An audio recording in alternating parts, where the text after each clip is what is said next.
Sabbath school ends around 10:45, so it's a good idea to head back into, if you go off to Sabbath school, head back into the audio room around 10:40. That way you're ready when they finish. As they finish, they'll close with prayer. Then we move straight into divine worship. We have our welcome at the top. People might be moving around.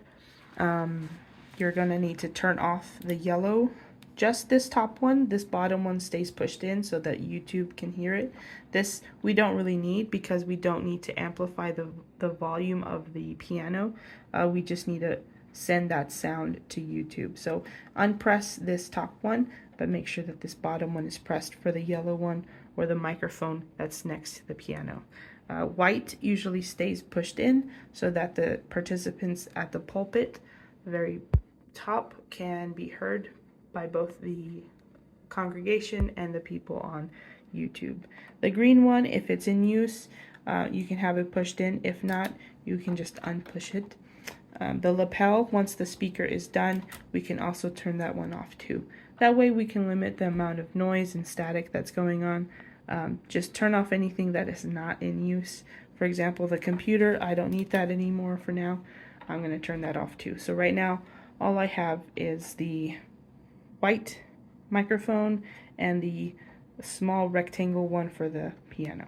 As we go through the service, let's say that we're doing song service, we're showing the lyrics on the screen. We want to make sure that we're paying attention so that we're staying on the right slide. You'll get sometimes some dirty looks back here when you are off and not with it. So to limit that, just make sure that you're paying attention and doing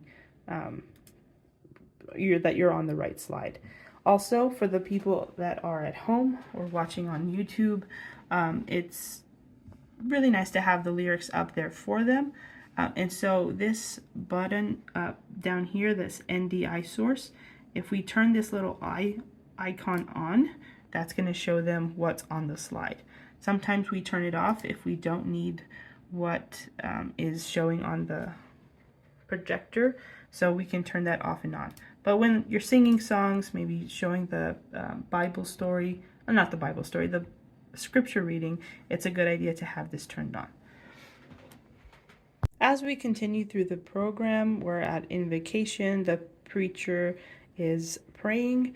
It's a good idea to zoom in to who's praying, so we can turn off this little eye symbol if you need to. I've also programmed some of these slides to not show, so you might not need to toggle this on and off, but you choose wisely as you're watching the service. We can zoom in here to speaker, and the camera will zoom into that whoever is speaking. We can also zoom in closer if you'd like, and that just zooms in a little bit more. We continue through the program. We've got welcome and announcements. At this point, if you have this little eye turned on, then it shows the full screen, what they're seeing up there at the screen. So I'd like to turn it off during announcements, just so that that's not what everybody at home watching on YouTube sees. So here is announcements.